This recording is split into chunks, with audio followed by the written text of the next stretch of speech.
Coming up on the Q30 Newscast, one of Quinnipiac's largest academic programs is under investigation. We have the latest on the staffing shortage Hamden has been experiencing. And all you need to know about winter break closing and more on the health concern of energy drinks. Plus, the holiday season is kicking off. We'll take you down the street to a local farm to make your Christmas special. All that and much more coming up next on the Q30 Newscast.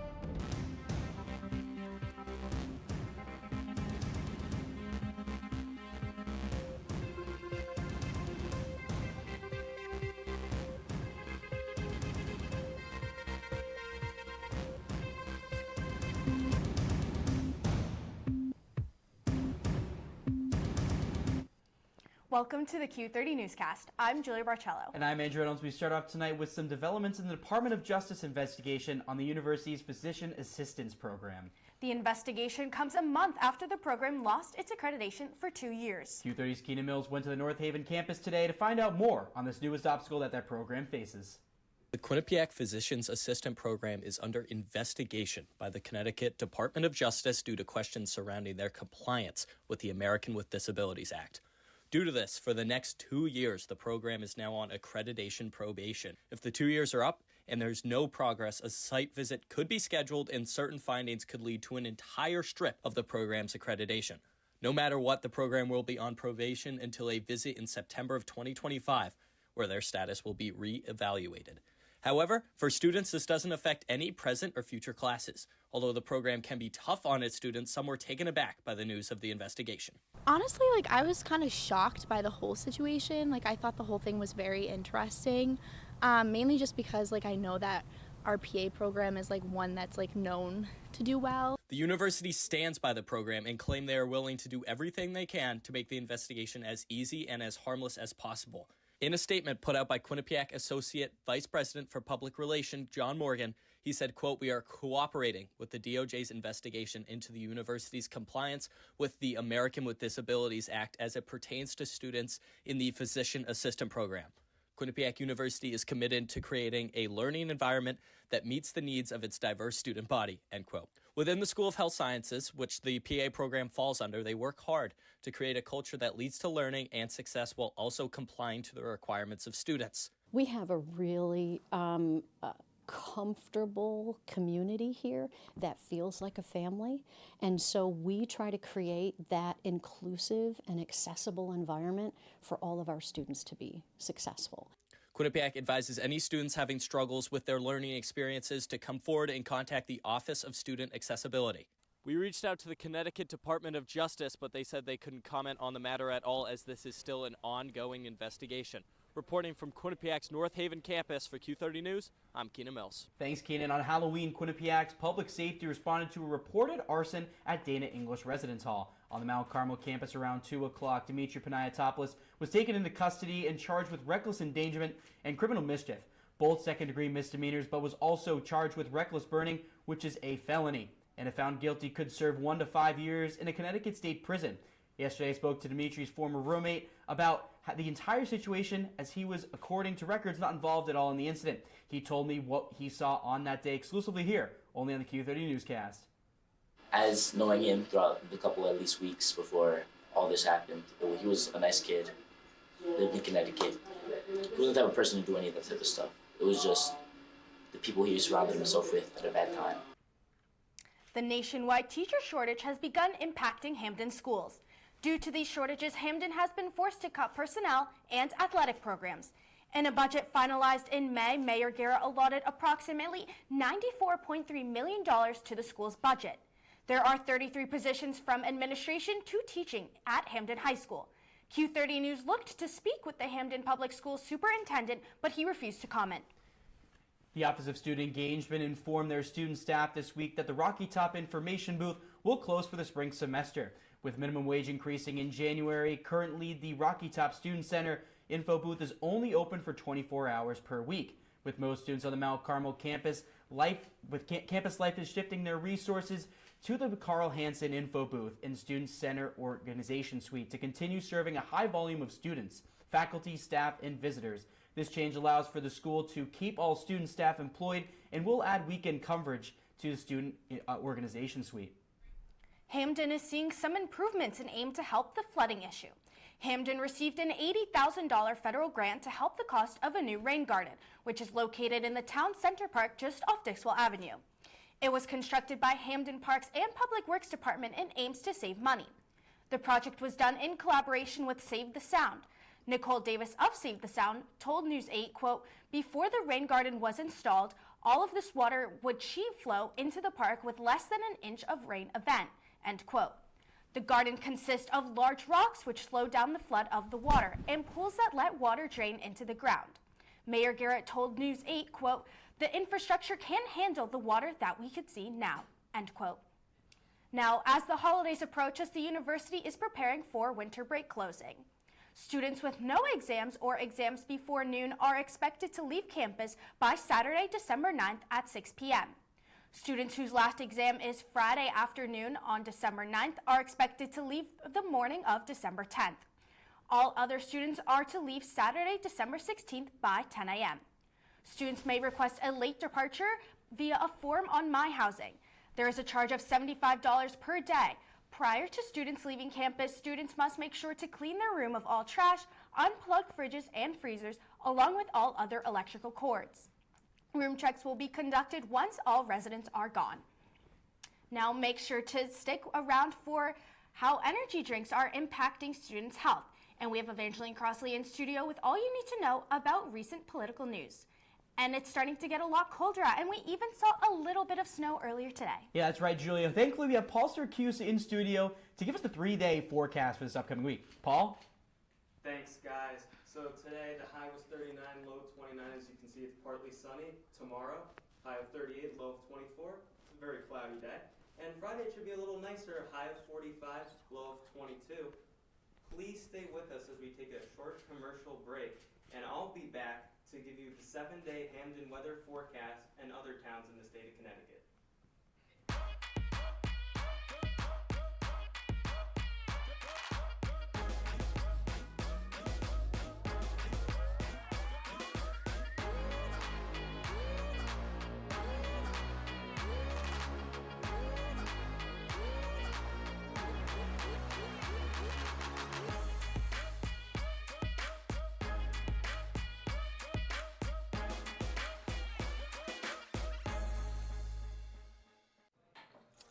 What do you think you're doing, Kevin? Was just gonna drive home. There are several warning signs present that you shouldn't be driving. Like hearing voices? Like your text-to-emoji ratio? Oh man, the selfies. Selfies, nailed it. We all have warning signs that let us know that we're probably not okay to drive. Mine is pretending to be your subconscious. Greg, come on man, let's put a ride home. I don't think that many kids in my son's school even do it. He makes fun of his friend who vapes. He would never try it. She's into soccer. She's on the honor roll. She's just not the type. No way. No way. No way. No way, my kid would never vape. Get your head out of the cloud. Today, nearly 8,000 kids will start vaping. Maybe even yours. Learn about the dangers at talkaboutvaping.org. Thanks for sticking with us. With finals approaching, students are turning to energy drinks to stay focused while studying. Q30's Connor Core spoke with Dana White, the Quinnipiac sports dietitian, on healthier options for students. With the semester quickly coming to an end and students needing every second of their day to get work done, many turn to energy drinks to push them through the stressful times. Current FDA daily recommendations is that a healthy adult should drink about 400 milligrams of caffeine a day before anyone sees any negative effects on their health. Caffeine itself doesn't have any calories, and if something doesn't have calories, you can't actually produce energy from it. So it gives you the illusion of energy, right? It is a stimulant, and it has that stimulant effect. It's not the same thing as having energy. Many stimulants that are commonly seen in energy drinks, like guarana, taurine, and L-carnitine. While these stimulants are legal, they only last for a short amount of time in the body. In many of the energy drinks that the university offers, there are varying levels of calories in energy drinks.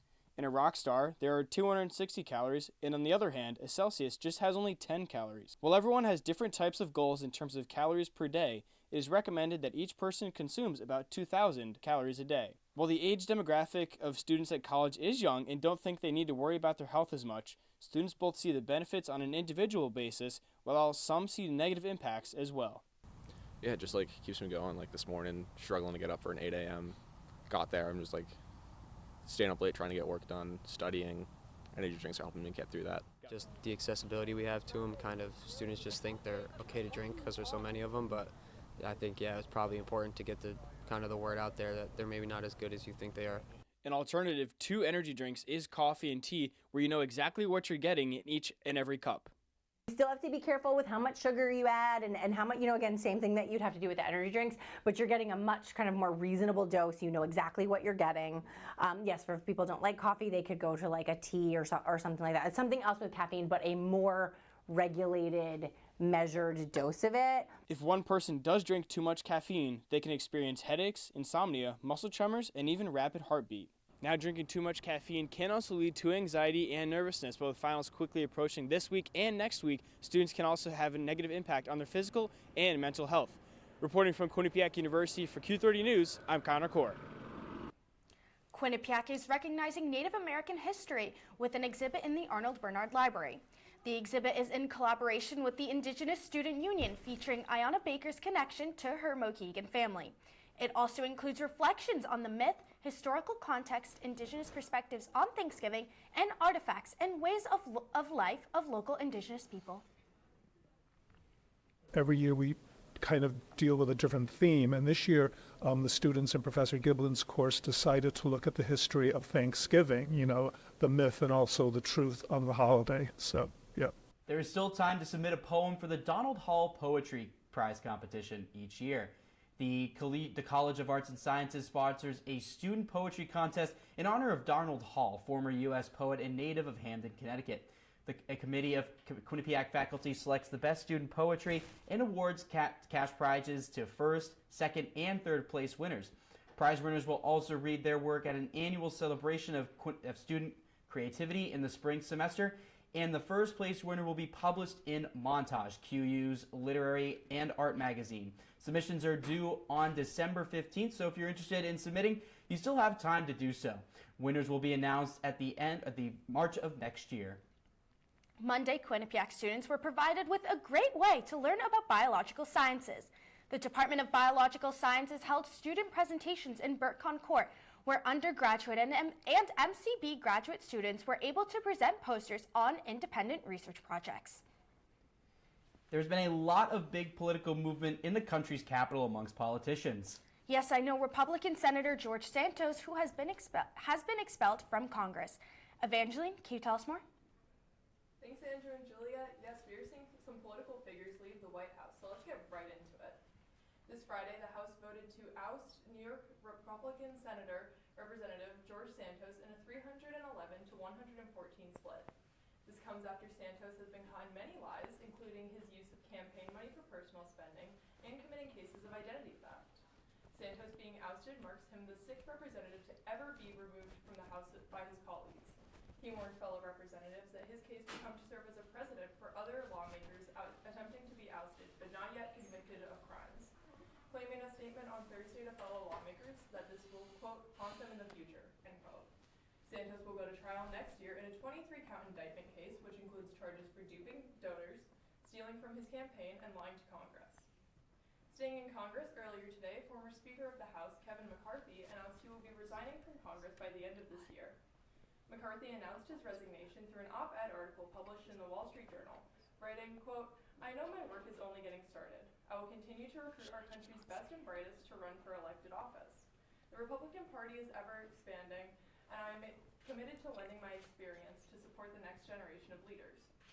This term would have marked his 10th in office and comes after he was ousted as the Speaker of the House this past October. And finally, the Biden administration has come under fire for using U.S. taxpayer dollars to attend a United Nations climate summit in Dubai.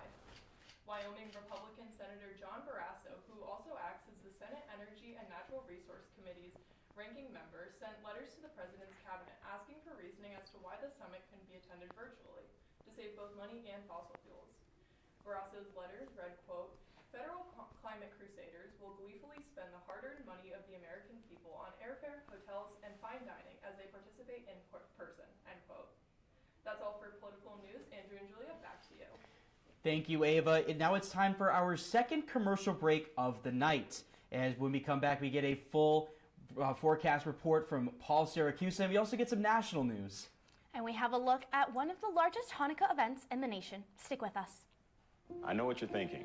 I need a job. I need a new career. Well, I've been there. I've been there. I've been there. I wasn't happy with what I was doing. After high school, I didn't have a plan. I just wanted to start working. I got laid off twice, but you gotta keep going. You just need the right skills. Find an apprenticeship. I found a 2-year IT program. I found a medical course online. I'm now a consultant in the tech space. You have more options than you think. You can do this. You will find something. You will find something new.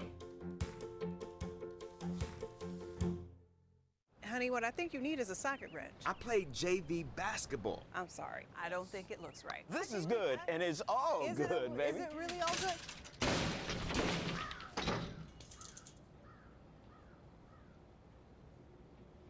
If you love me enough to routinely test your handyman skills, not to mention the strength of your marriage, then of course you'll visit nhtsa.gov/therightseat to make sure I'm in the right car seat. I'm gonna call my dad. Type 2 diabetes can have a big impact on your life, but how can it be prevented? Well, the first step is knowing if you have prediabetes, a serious medical condition that puts you at high risk for type 2 diabetes. 1 in 3 American adults has prediabetes, but more than 80% don't know they have it. The good news is, prediabetes can be reversed, and for many people, healthy changes in their daily routine can make a big difference. Take the 1-minute risk test today at doihaveprediabetes.org. Thanks for sticking with us now, Julia. I don't know about you, but I'm not a huge fan of the cold weather we've been getting. Andrew, I have to disagree. You know, I don't mind the crisp winter air, but I wonder what temperatures we can expect for our last week on campus. Well, he's back. Paul Syracuse, you've got the forecast for us. What's going on this week? Absolutely. Thank you, guys. So, today, 39, 29, bit of a partly cloudy day. Tomorrow, it's going to be a high of 38, low of 24 with an overcast. On Friday, it's going to be partly cloudy, high of 45, low of 28, as well as Saturday, it'll be a bit of an overcast. You better get your rain jackets on for Sunday and Monday, as it will be raining quite severely. And then on Tuesday, you just got to make sure it's sunny, so I hope you have something fun planned. And now showing you other towns in the state of Connecticut for tomorrow. So it's going to be partly cloudy in Torrington, high of 34, low of 24. Danbury and Hartford are going to be the same weather as well, partly sunny. Stamford and New Haven, it's going to be a cloudy day. And then in Norwich, it's partly sunny. And as well as in New London, it is partly sunny as well. Back to you guys at the desk. Thank you so much, Paul. Last night, Irish, an organization to help migrants adjusting to the life in the United States, hosted an event meant to engage the broader Quinnipiac student body. The event allowed participants to enjoy breads from around the world while also talking about migrant issues. We are one of the plus 300 resettlement agencies in the United States. So we are resettling the population or the refugees and immigrants who are assigned by the federal government to us. Now it is the home stretch of the semester as final exams begin. Quinnipiac hosted numerous events this week where students had the opportunity to relieve some stress. Tuesday night, one event had watercoloring, while another was geared towards student athletes, which provided stress balls, sensory water bottles, and warm food and drinks. Now students Oh my gosh, it's so important for students to de-stress during exam week and final week. You all are putting together the entirety of your semester. Everything's coming to a head, everything literally academically, but even clubs and organizations, and moving out for a time. So there's a lot going on. Now students will have another chance at some stress relief this Friday. The Love Is Inc. Rescue Shelter is bringing puppies to campus. The puppies will be in the Student Center in room SC 120 from 12 p.m. to 3 p.m. Connecticut is hosting one of the largest Hanukkah celebrations in the country called Fire on Ice, hosted by the Shabbat of Greater Hartford this Sunday, December 10th, at the West Hartford Town Hall. We talked to University Rabbi Rena about having Hanukkah right around the corner. A holiday is supposed to be about celebrating peace, but during a time of war and distress for the Jewish community. People are heavy, still heavy, still weighted. There's no peace. There's no joy. The holiday of Hanukkah is about miracles. And I think Jews all over just waiting for a miracle. Sticking with national news, the U.S. has seen some security threats in the Red Sea. Yes, we also have some breaking news coming out of Las Vegas. Maeve Campbell, what can you tell us about that? Thank you, Andrew and Julia. We have breaking news. An active shooter opened fire on the University of Nevada's Las Vegas campus around noon today. Las Vegas Metropolitan Police identified 3 victims as deceased, 1 in critical condition, and the shooter was found dead. Shots were fired near Beam Hall in the Student Union building. Police have not determined any motive in the shooting, and we will continue updating you on this breaking news. On Monday, there was a series of maritime attacks in the Red Sea by Yemen's Houthi rebels in Sana'a. 3 commercial ships were struck by ballistic missiles. A U.S. warship shot down 3 drones in self-defense during the assault. The Houthi military claimed responsibility for 2 of the attacks. The U.S. military condemned the attacks, stating they pose a threat to international commerce and maritime security. The U.S. attributed the attacks to Iran. The incident escalated tensions among the Israel-Hamas conflict, with the U.S. promising to consider appropriate responses. This past Friday, a protester holding a Palestinian flag set themselves on fire outside the Israel consulate in Atlanta. The fire left the protester in critical condition with 3rd-degree burns and injured a security guard who tried to intervene. The protester used gasoline as an accelerant all over their body. The guard immediately attempted to stop the individual, but failed. Authorities don't believe this poses a threat. They see it as an act of extreme political protest. Protests and demonstrations have increased as deaths rise in the Israel-Hamas war. That's all I have for national news. Back to Andrew and Julia at the desk. Thank you, Maeve. Unfortunately, it is time to take our last commercial break of the night. We have all you need to know about Quinnipiac sports, and in the spirit of the holidays, Joe Monty takes us to a family-owned Christmas tree farm just down the street. We'll be right back. Maybe you can make retirement happen. After all, you made home ownership happen. Homeschooling yourself on loans, beefing up your credit score. So I'm pre-approved. You were like, yes! Sorry. Color coding listings, ticking boxes, and flushing every toilet in a 20-mile radius. Home sweet home. You aced house hunting. Now get the tips you need to get on track at aceyourretirement.org. When we adopt a shelter pet, we discover they're a unique mix of all kinds of things. Come on, Jules, spot on this last one.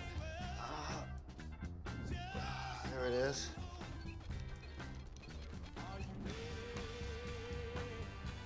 Keep going with it. Leo. They're a little bit of a lot of things, but they're all pure love.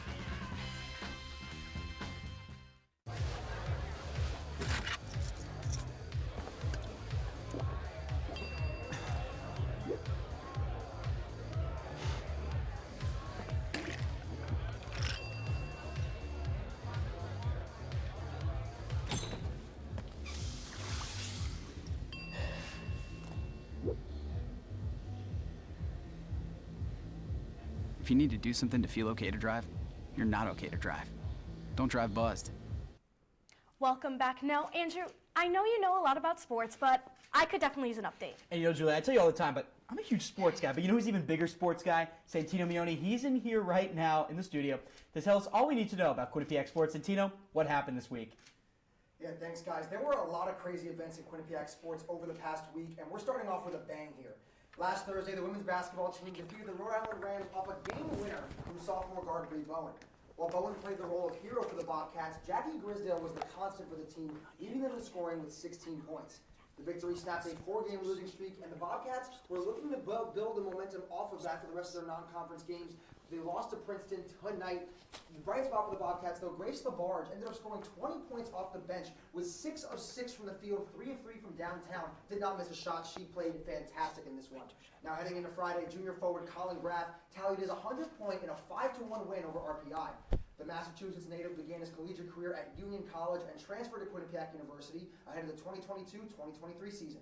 He made an impact right away in his first year with the Quinnipiac men's ice hockey team, leading the team in points last season with 59, and currently now is leading the team in second on the team in points, with 20.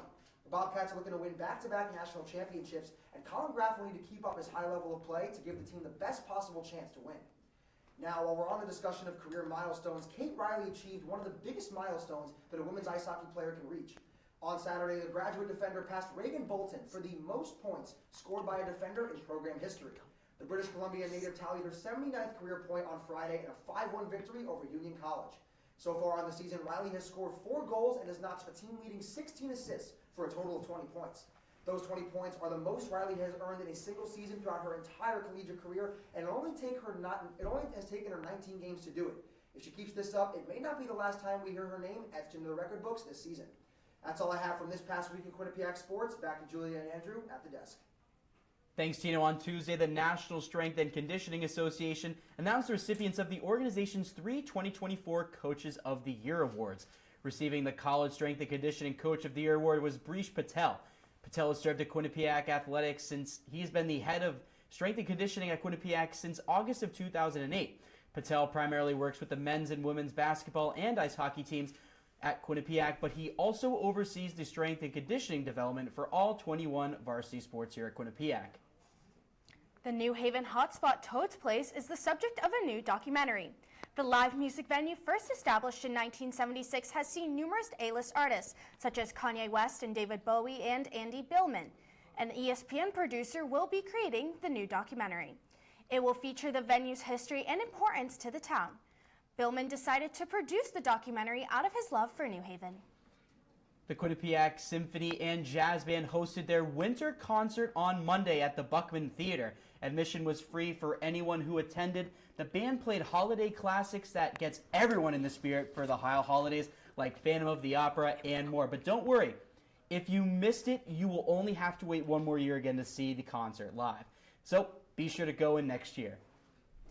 But, Julia, you know what they say? It's the most wonderful time of the year, the holiday season. Yes, I love the holidays, and to get us in the spirit is Joe Monty, who visited a local Christmas tree farm. Let's take a look. The holidays are right around the corner, and according to the National Christmas Tree Association, nearly 30 million natural-grown trees are sold every year. Millions of acres around the United States are dedicated to growing these trees. Roughly 10 of those acres are right in the middle of a residential neighborhood on Kirk Road, not even 10 minutes from Quinnipiac. So I put 100 Christmas trees in the ground. And then we said, okay, these 100 Christmas trees are growing. Maybe we'll put a few more in. Starting in the mid-1980s, Joseph Vignola purchased the property as an investment.